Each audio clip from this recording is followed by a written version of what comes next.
कर रहे थे। तो 31 दिसंबर 1600 में ब्रिटेन में ईस्ट इंडिया कंपनी की स्थापना हुई। अब इसका उद्देश्य था भारत के साथ व्यापार करना, भारत के साथ व्यापार करना। तो एक प्रतिनिधिमंडल जो है वो अकबर के दरबार में आया, ठीक है। इसके बाद दूसरी जो घटना हम लोग लेंगे वो है सन्यासी विद्रोह। बहुत पूछा जाता है, बार बार हमारे कंपटीशन में क्वेश्चन आ रहा है, सन्यासी विद्रोह। सन्यासी विद्रोह इसका वर्णन किसी पुस्तक में है बहुत विस्तार से। सन्यासी विद्रोह का बंकिम चंद्र चटर्जी, हाँ, आनंद मठ में बंकिम चंद्र चटर्जी ने जो पुस्तक लिखी है उसमें सन्यासी विद्रोह का वर्णन किया गया है, ठीक है भाई। तो आप देखें सन्यासी विद्रोह 1763 से 1800 ईस्वी तक चला। तिथि आप नोट करें, 1763 से 1800 ईस्वी तक। और इसका बंगाल एरिया था, कहां पर? बंगाल। सन्यासियों ने अपने त्रिशूल, है ना, और डमरू, इन सबको लेकर के बाकायदे अंग्रेजों के ऊपर जो है इन्होंने हमले भी बोले। इसमें एट दैट टाइम जो फकीर थे, देवर आल्सो सन्यासी और सेंट्स, जो मुस्लिम्स में थे, इन दोनों ने मिल करके इस आंदोलन को चलाया, ठीक है भाई। तो तिथि क्या लिखी आपने? 1763 से 1800, ये लंबे समय तक चला। 1763 से 1800 ईस्वी तक सन्यासी ब्रिटिश साम्राज्य के अगेंस्ट, कंपनी के अगेंस्ट बराबर विद्रोह करते रहे।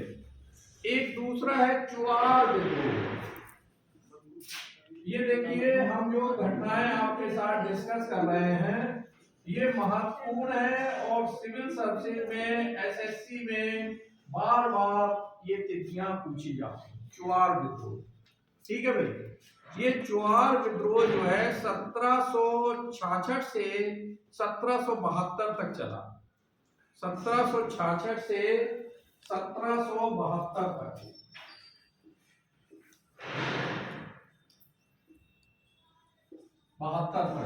ठीक है, चुआर विद्रोह। और इस विद्रोह का जो एरिया था वो बंगाल तथा बिहार, दो प्रांतों में चला, बंगाल तथा बिहार में।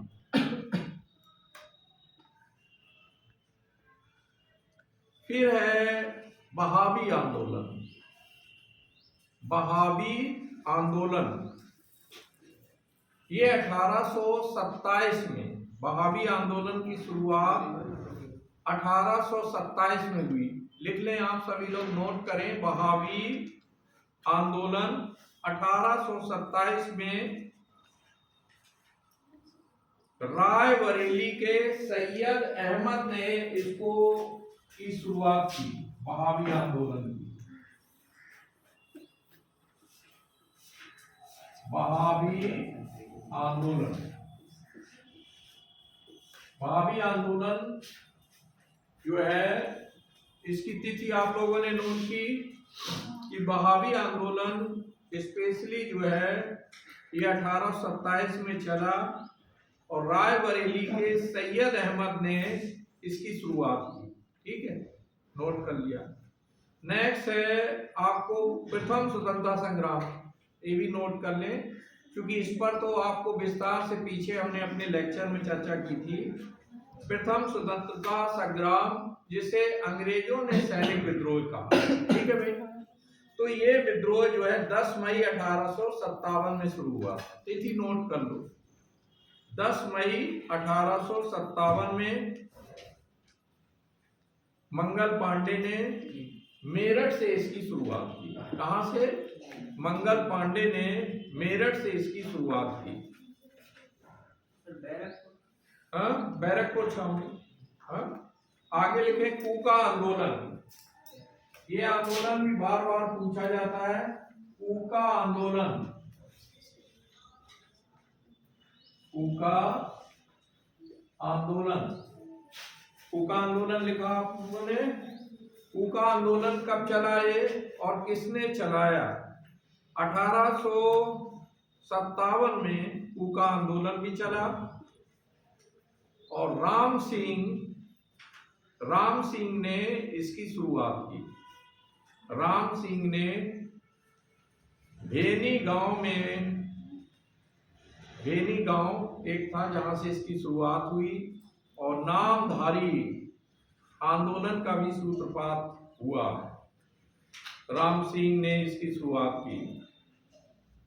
अब बार बार एक प्रश्न आ रहा है कि ईस्ट इंडिया कंपनी के शासन का अंत कब हुआ? बहुत क्वेश्चन आता है, हम भ्रमित हो जाते हैं और कुछ का कुछ अटेम्प्ट कर लेते हैं। क्या लिखना है? ईस्ट इंडिया कंपनी के शासन का अंत कब हुआ अथवा क्राउन के शासन का प्रारंभ कब हुआ? लिख लो 58। शाबाश। 1858 ईस्ट इंडिया कंपनी के शासन का अंत तथा क्राउन के शासन का प्रारंभ 1858 तिथि डाले। 1858 में इसकी शुरुआत हुई। गवर्नमेंट ऑफ इंडिया एक्ट 1858 द्वारा गवर्नमेंट ऑफ इंडिया एक्ट 1858 द्वारा भारत में ईस्ट इंडिया कंपनी के शासन की समाप्ति कर दी गई। ठीक है भाई। अच्छा, ईस्ट इंडिया कंपनी के शासन का प्रारंभ कब हुआ था? हाँ, वहां पर कंपनी की स्थापना हुई है। ठीक है। इसके बाद 1757 में जब प्लासी का युद्ध हुआ, बंगाल को इन्होंने ऑक्युपाई कर लिया, सिराजुद्दौला को पराजित कर दिया, तो वहां से शुरुआत हो रही है ईस्ट इंडिया कंपनी के शासन की। 1857 में ठीक 100 साल बाद भारतीयों ने ईस्ट इंडिया कंपनी के शासन को समाप्त करने का प्रयास किया, लेकिन वो अपने इस प्रयास में सफल नहीं हुए, क्योंकि पूरे देश स्तर पर ये आंदोलन नहीं चलाया गया। ठीक है। कुछ राजे महाराजे अंग्रेजों के अगेंस्ट लड़ रहे थे, वही नेपाल से लेकर ग्वालियर के सिंधिया वगैरह अंग्रेजों का साथ दे रहे थे, जिसकी वजह से जो भारतीय राजा थे जो कि आंदोलन में अंग्रेजी कंपनी के अगेंस्ट थे, वो पराजित हुए। ठीक है भाई। तो ये अभी आपने नोट किया। तो ईस्ट इंडिया कंपनी के का आप एंड कहीं 15 अगस्त 1947 वाला ना विकल्प चुन ले। ठीक है। तो हमें याद रखना है कि ईस्ट इंडिया कंपनी के शासन का जो अंत है वो 1858 का जो भारत शासन अधिनियम है उसके द्वारा ईस्ट इंडिया कंपनी से कहा गया कि अब केवल आप भारत के साथ व्यापार करेंगे, क्योंकि आपकी स्थापना भी व्यापार के लिए हुई थी, ट्रेड के लिए हुई थी। तो केवल ट्रेड करोगे, व्यापार करोगे, लेकिन शासन नहीं करोगे। फिर शासन कौन करने लगा? शासन सीधे सीधे जो ब्रिटिश क्राउन है, जो वहाँ की महारानी है, उनके अधीन आ गया। यानी ब्रिटिश पार्लियामेंट जो वहाँ की संसद है, वो सीधे सीधे कानून भारत के लिए बनाने लगी। और इस प्रकार से आप देखें ईस्ट इंडिया कंपनी के शासन का अंत और क्राउन के शासन का प्रारंभ। अच्छा, ये बताओ कि जब ईस्ट इंडिया कंपनी का ये जो अधिनियम है जब आया भारत में, तो उस समय गवर्नर जनरल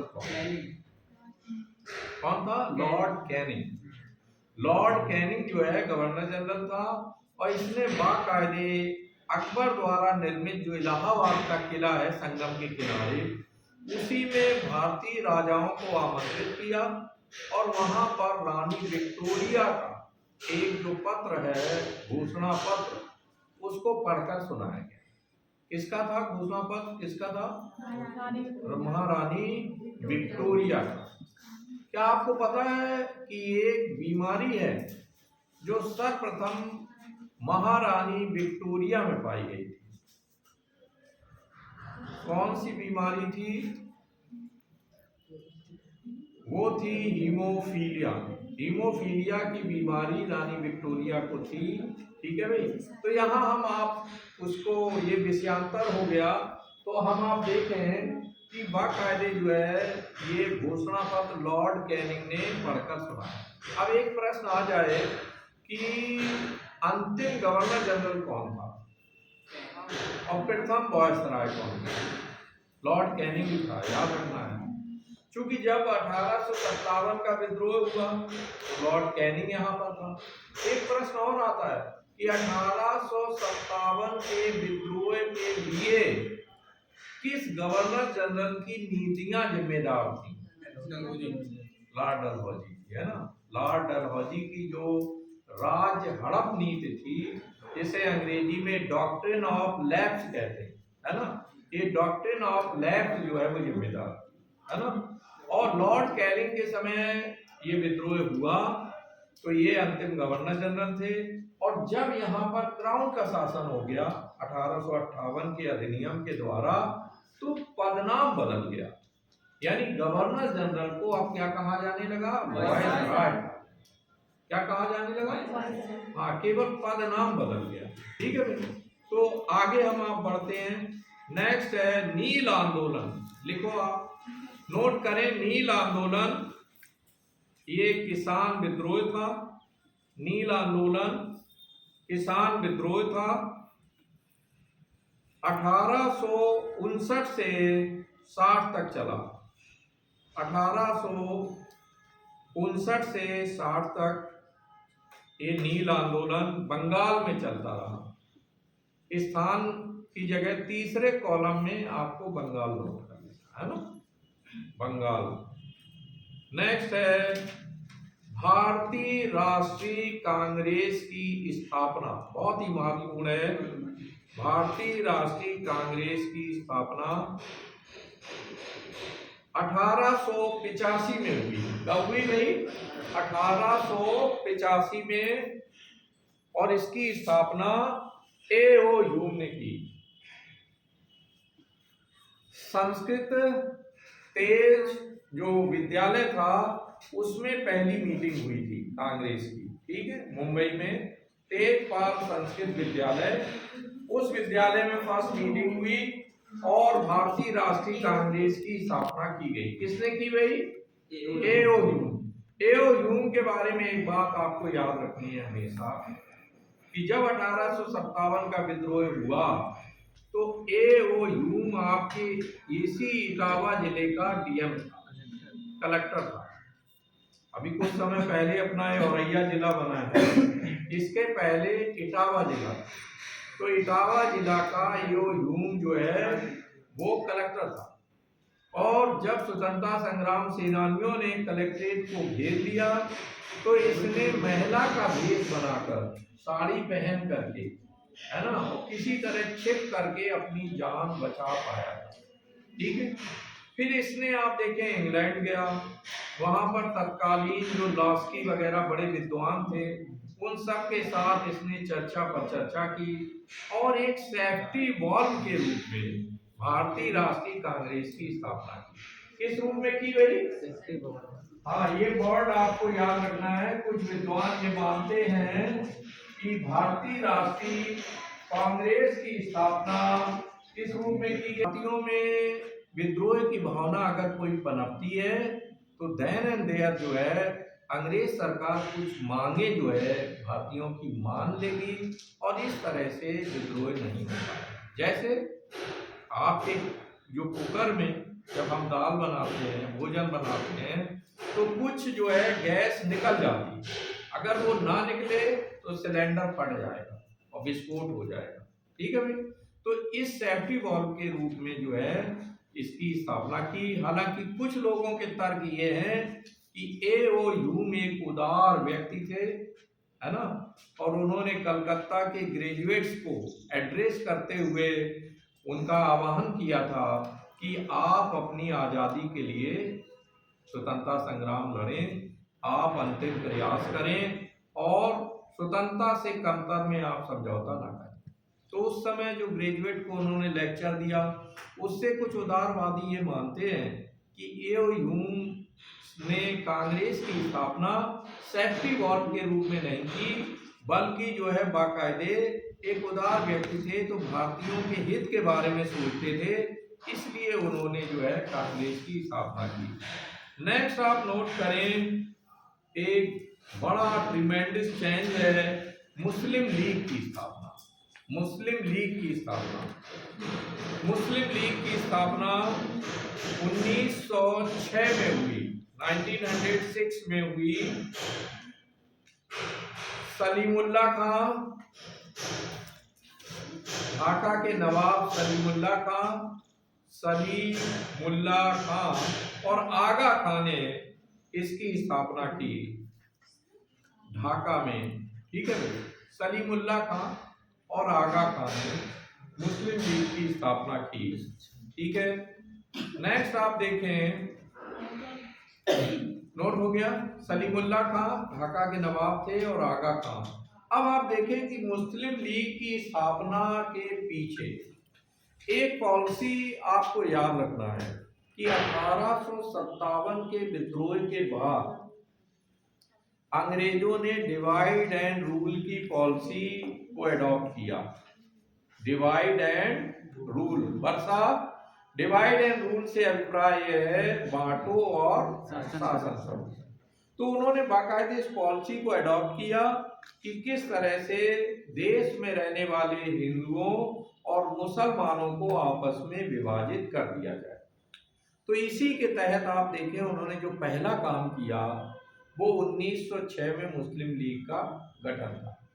उन्होंने एक मुस्लिम्स का प्रतिनिधि मंडल, उस समय जो यहाँ के गवर्नर जनरल थे लॉर्ड मिंटो ने एक बाकायदे चाय पार्टी बुलाई और उस चाय पार्टी में उन्होंने बाकायदे समझाया मुस्लिम प्रतिनिधि मंडल को कि देखिए, कांग्रेस में रहते हुए आपके हित सुरक्षित नहीं, क्योंकि कांग्रेस, उन्होंने बहकाया लॉर्ड मिंटो ने कि कांग्रेस मूलतः हिंदुओं की पार्टी।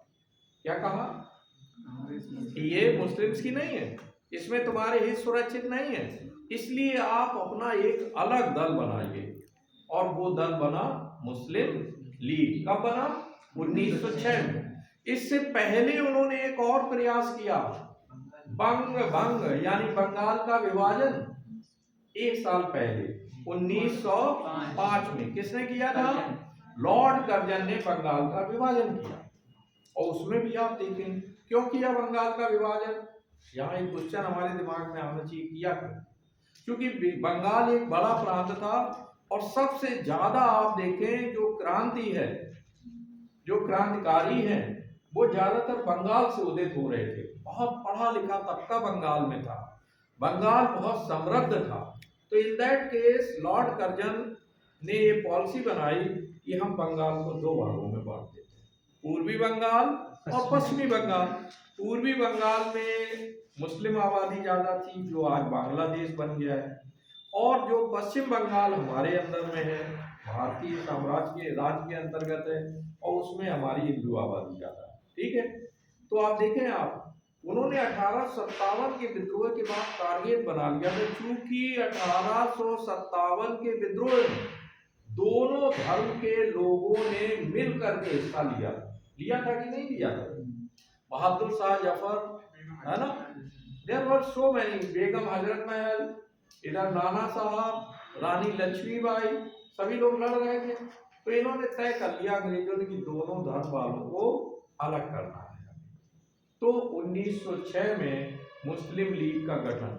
इससे आगे बढ़कर के आप देखें 1909 में उसी मिंटो ने एक कानून बनाया जिसे मिंटो मॉर्ले एक्ट या 1909 का अधिनियम कहते हैं। लिख लें आप, इसे नोट करें, 1909 का अधिनियम, 1909 का भारत शासन अधिनियम, 1909 का 1909 का भारत शासन अधिनियम, और ये अस्तित्व में आया 1910 भारत शासन अधिनियम नोट कर ले यहाँ पर, भारत शासन अधिनियम। और यहाँ पर इन दो लोगों का, लॉर्ड मिंटो और मॉर्ले। लॉर्ड मिंटो कौन था भाई? ये वायसराय था। और ये लॉर्ड मॉर्ले कौन था? ये भारत सचिव था, लॉर्ड मॉर्ले। इन दोनों ने मिलकर के इस अधिनियम को, भारत शासन अधिनियम 1909 को रूप दिया। और आप देखें इसमें क्या गलत बात थी, सांप्रदायिक निर्वाचन का बीज बोया गया। देखें आप अगर इनके षड्यंत्र को समझें, 1905 में बंगाल का विभाजन किया हिंदू मुस्लिम के आधार पर। 1906 में मुस्लिम लीग का गठन किया। और फिर आगे बढ़कर 1909 के भारत शासन अधिनियम में बाकायदे संवैधानिक जामा पहनाया, संवैधानिक जामा पहनाया कि ऐसे बात नहीं बनेगी, हम इसके लिए कानून बना देते हैं कि अब संप्रदाय के आधार पर वोट डाले जाएंगे। यानी अगर कोई हमारे हिंदू संप्रदाय का व्यक्ति खड़ा होगा विधानसभा के लिए तो उसे केवल हिंदू मतदाता वोट देंगे, और अगर कोई मुस्लिम प्रतिनिधि खड़ा होगा तो उसे केवल मुसलमान वोट देंगे। तो ये बात अच्छी थी या गलत थी? यानी विभाजन कर दिया गया कि एक धर्म वाले को दूसरे धर्म वाले से लेना देना नहीं रहेगा।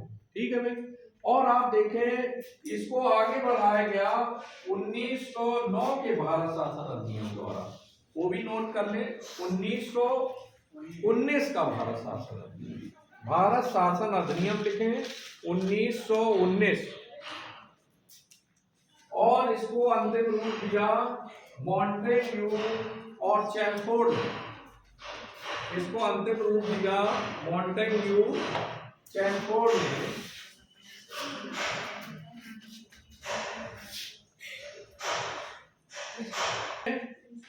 होम रूल आंदोलन,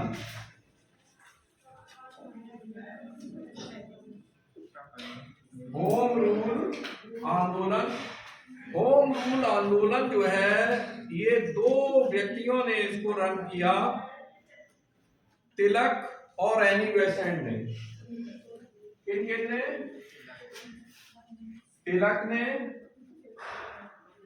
और एनी बेसेंट, दो लोगों ने इसको जो है चलाया। एनी बेसेंट ने होम रूल आंदोलन, तिलक और एनी बेसेंट ने इसको रन किया। और ये अप्रैल 1916 में ये आंदोलन चलाया गया, अप्रैल 1916 में। ठीक है। पहले तिलक ने इसको स्टार्ट किया, फिर बाद में यानी इन्होंने अप्रैल में शुरू किया तिलक ने, और एनी बेसेंट ने इसको सितंबर में, है ना, काफी लेट जाकर के। ये होम रूल आंदोलन क्या था? होम माने घर, स्वराज, है ना, ये स्वराज का सिद्धांत था। और ये आंदोलन आयरलैंड में चल रहा था पहले से। ये एनी बेसेंट कहाँ से थी? शी बिलोंग टू आयरलैंड, है ना, ये आयरिश महिला थी, आयरिश महिला थी यानी आयरलैंड की थी। वहां ये आंदोलन ऑलरेडी अस्तित्व में था, तो उसी भावना और कंसेप्ट को लेकर उन्होंने यहाँ भारत में शुरू किया। तिलक महाराज ने इसको पहले से ही कैप्चर कर लिया, तो इन्होंने पहले, फिर दोनों का आंदोलन कंबाइंड हो गया। ठीक है भाई, आगे बढ़े हम। नेक्स्ट आप देखें अगली घटना जो है वो है लखनऊ पैक्ट। लिखो भाई लखनऊ पैक्ट, हम इस पर टेस्ट लेंगे आप लोगों का। लखनऊ पैक्ट दिसंबर 1916 में हुआ। लखनऊ पैक्ट दिसंबर 1916 में, और इसमें श्रीमती एनी बेसेंट के प्रयास से हुआ। प्रयास में श्रीमती एनी बेसेंट निकले। और इसमें कांग्रेस के जो दो धड़े थे, गरम दल और नरम दल, इनका विलय हो गया। लिख लेना, गरम दल और नरम दल ये दोनों जो है कांग्रेस के दोनों धड़े मिल गए आपस में, है ना। और साथ ही साथ कांग्रेस का मुस्लिम लीग के साथ भी विलय हुआ एक तरह से। इन लोगों ने एक एजेंडे के तहत दोनों राजनीतिक दलों ने मिलकर काम करने का प्रयास किया। क्लियर? तो आप देखें लखनऊ पैक्ट दिसंबर 1916 में किसके प्रयास से हुआ है? श्रीमती एनी बेसेंट के प्रयास से, जिसमें कांग्रेस और मुस्लिम लीग एक प्लेटफॉर्म पर आए। साथ ही गरम दल और नरम दल, है ना, कांग्रेस के दो धड़े थे, गरम दल और नरम दल। गरम दल इसका संचालन लाल बाल पाल करते और अरविंद घोष और जोड़ लीजिए, है ना। लाला लाजपत राय, बाल बाल गंगाधर तिलक और बिपिन चंद्र पाल और अरविंदो घोष, ये चार लोग गरम दल में। दूसरी तरफ नरम दल जो कांग्रेस का था, है ना, उसमें दादा भाई नौरोजी, फिरोज शाह मेहता और गोपाल चंद्र गोखले, ये सब जो है नरम दल थे। यानी इसमें क्या, इससे अभिप्राय क्या है? गरम दल और नरम दल से अभिप्राय क्या है? नरम दल वाले जो है प्रार्थना पत्र अंग्रेजों को लिखते थे, है ना, प्रार्थना पत्र लिखते थे, प्रतिनिधि मंडल जाकर के मिलता था, मांग पत्र देते थे और आसानी से संवैधानिक तरीके से अपनी मांगों को मनवाते थे। गरम दल वालों का मानना था कि ये जो नरम दल वाले जो नीति अपना रहे हैं ये भीख मांगने जैसा है, इसको वो याचना वृत्ति नाम देते थे। और उनका ये था कि हमें आजादी भीख से नहीं मिलेगी, हमें इसके लिए संघर्ष करना होगा। तो जो गरम दल वाले थे, इसके माने नहीं कि गोलीबारी और बम्बार्डमेंट की विश्वास करते थे। जो गरम दल वाले थे उनका मानना था कि हमें आंदोलन करना। तो जैसे स्वदेशी आंदोलन चलाया, ये हड़ताल कर देते थे, यानी इनका जो तरीका था थोड़ा गरम वाला था, है ना, कि सभी लोगों को, पब्लिक को लेकर के हम एक तरह का विद्रोह जैसा दिखाएंगे कि हम आपसे सेटिस्फाइड नहीं है। अच्छा, अब प्रश्न ये उठता है कि क्या देश की आजादी में किसका ज्यादा योगदान? दोनों का योगदान है। लेकिन आप देखें कि गरम दल वाले कहते थे कि नरम दल वालों का रोल ज्यादा बड़ा नहीं है। लेकिन अगर हम देखें तो अगर स्टार्टिंग फेज में अगर गरम दल आ गया होता तो कांग्रेस की कब्र खोद दी जाती, उसी समय खत्म कर देते अंग्रेज। तो पहले नरम दल का होना बहुत जरूरी था, जिन्होंने अंग्रेजों के साथ मिल करके भारतीयों की समस्याओं को उनके सामने रखा और आसानी से मनवाया। गरम दल वाले अगर आ जाते और शुरू में ही इतना बड़ा विद्रोह खड़ा कर देते तो देन एंड देयर जो है अंग्रेज भारतीय राष्ट्रीय कांग्रेस को आगे बढ़ने ही नहीं देते। ठीक है भाई, चलें और तिथियों को देखते हैं। ये हो गया लखनऊ पैक्ट। लखनऊ पैक्ट के आगे हम आप बढ़ते हैं तो नेक्स्ट आता है मॉन्टेग्यू जो घोषणा हो गई भी, मॉन्टेग्यू घोषणा। इसके आप आगे बढ़े रोलट एक्ट, सॉरी नोट करें रोलट एक्ट। ये रोलट एक्ट जो है 18 मार्च 1919 को भारत आया, रोलट एक्ट लागू किया गया 18 मार्च 1919 को। जस्टिस सिडनी रोलेट ने इसका निर्माण किया था। Justice Sidney Rowlatt, justice Sidney Rowlatt ने इसको बनाया। तिथि 18 मार्च 1919 को। फिर आप देखें इसी का विरोध करते हुए जलियांवाला बाग हत्याकांड हुआ। तो आप अगली घटना जो बार बार आती है कंपटीशन में, जलियांवाला बाग हत्याकांड नोट करें। जलियांवाला बाग हत्याकांड ये 13 अप्रैल 1919 को हुआ। इसमें कौन व्यक्ति था जिसने इसको अंजाम दिया? जनरल डायर ने। और अमृतसर में, किस स्थान? अमृतसर। अमृतसर में जलियांवाला बाग हत्याकांड हुआ। जलियांवाले बाग हत्याकांड का बदला किस स्वतंत्रता संग्राम सेनानी ने लिया? उधम सिंह ने। इन्होंने जाकर के लंदन जाकर के और जनरल डायर को गोली मारी, है ना, और इस तरह से बदला लिया। जबकि जनरल डायर को लंदन में लॉयन ऑफ इंग्लैंड की उपाधि दी जानी थी, है ना, लॉयन ऑफ इंग्लैंड और ब्रिटेन, इसका टाइटल दिया जाना था। और एक तलवार भेंट की जा रही थी कि at that time Udham Singh ने भेष बदल करके और बाकायदे छिप कर वो गए और इंडिया हाउस में प्रोग्राम चल रहा था, वहां जाकर के उन्होंने आगे बढ़कर गोली मारी। ठीक है, चूंकि उधम सिंह जलियांवाले बाग में मौजूद थे, हमने पीछे बताया था कि वो एक पेड़ के मोखले में छिपे हुए थे और बाकायदे अपने भारतीयों को मरते हुए देख रहे थे।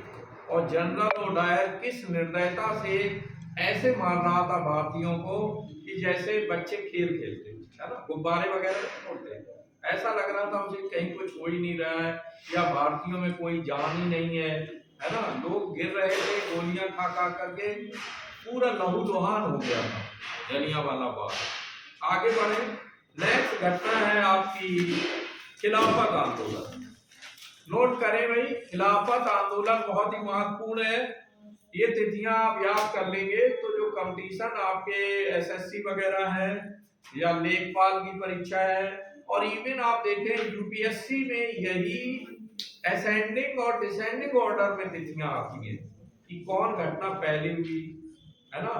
फिर आपको सीक्वेंस में लाना पड़ता है कि 1 2 3 4 चार तिथियां लिख दी, उन पर नंबर डाल दिए गए। तो फिर कहा गया भाई 3 2 4 5 सही है या 1 2 3 4 3 2 1 सही है।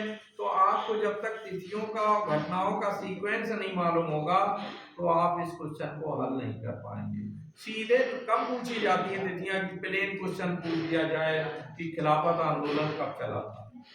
ऐसे क्वेश्चन 2-4 ही होते हैं, उनको वो थोड़ा कॉम्प्लिकेटेड बनाते हैं, जटिल बनाते हैं। नेक्स्ट आप देखें खिलाफत आंदोलन कब चला? 1920 में। और पीछे हम लोगों ने इसे नोट किया था, शौकत अली और मोहम्मद अली बंधुओं के नाम से इन्हें जाना जाता है, इन्होंने इसे चलाया था। लिख लो, शौकत अली और मोहम्मद अली ये दो हैं, मौलाना शौकत अली और मौलाना मोहम्मद अली, जिन्हें अली बंधु के नाम से जाना जाता है। अब आप देखें कि जब जलियांवाला बाग हत्याकांड हो गया तो अंग्रेजों ने एक कमेटी का गठन किया, हंटर कमीशन। तो आप नोट करें, हंटर कमेटी की रिपोर्ट कब आई? हंटर कमेटी की रिपोर्ट, हंटर कमेटी की रिपोर्ट मार्च 1920 में, हंटर कमेटी की रिपोर्ट मार्च 1920 में आई, जो कि खास करके जलियांवाले बाग हत्याकांड से संबंधित थी। और इस रिपोर्ट के द्वारा जनरल डायर को निर्दोष साबित कर दिया कि उसने कुछ भी गलत नहीं किया, क्योंकि बहुत बड़ी भीड़ थी और वो भीड़ अंग्रेजी साम्राज्य के अगेंस्ट विद्रोह करने पर उतारू थी। तो एक जो कमांडर है उसका फर्ज क्या बनता है? उस कमांडर का यही फर्ज बनता है, जैसा उन्होंने उसमें लिखा है, लिख कर दिया रिपोर्ट में, कि आफ्टर ऑल उन्हें विद्रोह को इसी तरह दमन करना था। हालांकि थोड़ा उसने जोश में कुछ ज्यादा स्टेप बढ़ा दिया, लेकिन ओवरऑल सही। ठीक है, इधर कांग्रेस ने भी बाकायदे एक जो है प्रतिनिधिमंडल बनाया और जांच आयोग बनाकर उससे भी जांच कराई। नेक्स्ट आप देखें, नेक्स्ट है कांग्रेस का कलकत्ता अधिवेशन। बहुत पूछा जाता है कांग्रेस का कलकत्ता अधिवेशन। कांग्रेस का कलकत्ता अधिवेशन सितंबर 1920 में हुआ, सितंबर 1920 में। और इस अधिवेशन में असहयोग आंदोलन का प्रस्ताव रखा गया। प्रश्न इस तरह से आता है कि असहयोग आंदोलन का प्रस्ताव कब रखा गया? असहयोग आंदोलन का प्रस्ताव कब रखा गया? तो असहयोग आंदोलन का प्रस्ताव किस अधिवेशन में रखा गया? तो कलकत्ता अधिवेशन में रखा गया। नेक्स्ट है कांग्रेस का नागपुर अधिवेशन, सितंबर 1920 नोट कर लिया था, सितंबर 1920 में। नेक्स्ट आप लिखो कांग्रेस का नागपुर अधिवेशन। ये दो अधिवेशन हुए हैं 1920 में, हालांकि हर वर्ष एक अधिवेशन होता था। कांग्रेस का नागपुर अधिवेशन दिसंबर 1920 में हुआ, नोट कर लें इसको, दिसंबर 1920 में। और इसमें असहयोग आंदोलन का प्रस्ताव पुनः पारित किया गया। असहयोग आंदोलन का प्रस्ताव लिख लें, नोट करें, असहयोग आंदोलन का प्रस्ताव पुनः पारित किया गया।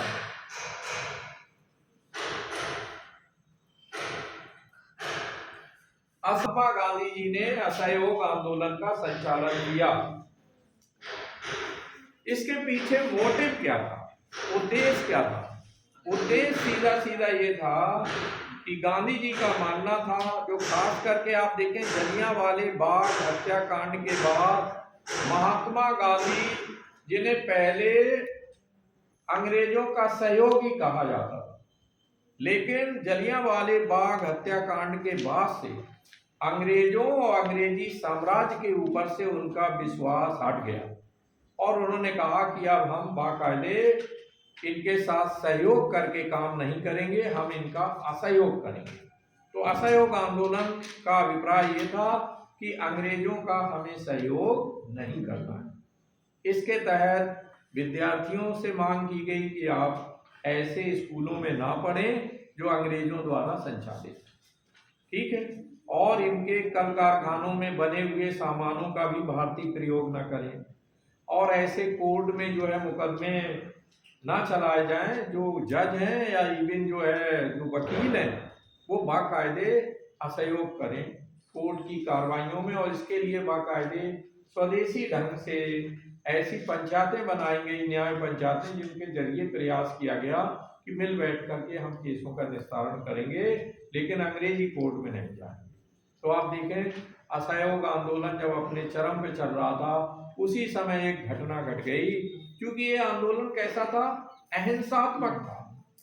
ये अचानक जो है एक हिंसा की घटना हो गई, चौरी चौरा कांड की। जो हमारे असहयोग आंदोलन में जो कांग्रेसी भाग ले रहे थे, उन्होंने बाकायदे एक थाने के अंदर चौरी चौरा नामक स्थान पर कुछ सिपाहियों और इंस्पेक्टर को बंद करके आग लगा और उसमें वो लोग मर गए। इससे जो है गांधी जी ने असहयोग आंदोलन वापस ले लिया। प्रश्न आता है कि असहयोग आंदोलन गांधी जी ने वापस क्यों ले लिया? अब प्रश्न ये आता है कि क्या असहयोग आंदोलन का वापस लेने का समर्थन सभी ने किया? नहीं किया। जो खासकर युवा तुर्क थे, सुभाष चंद्र बोस, पंडित जवाहरलाल नेहरू, इन सब ने जो है इसका विरोध किया कि ऐसी अवस्था में कि जब क्या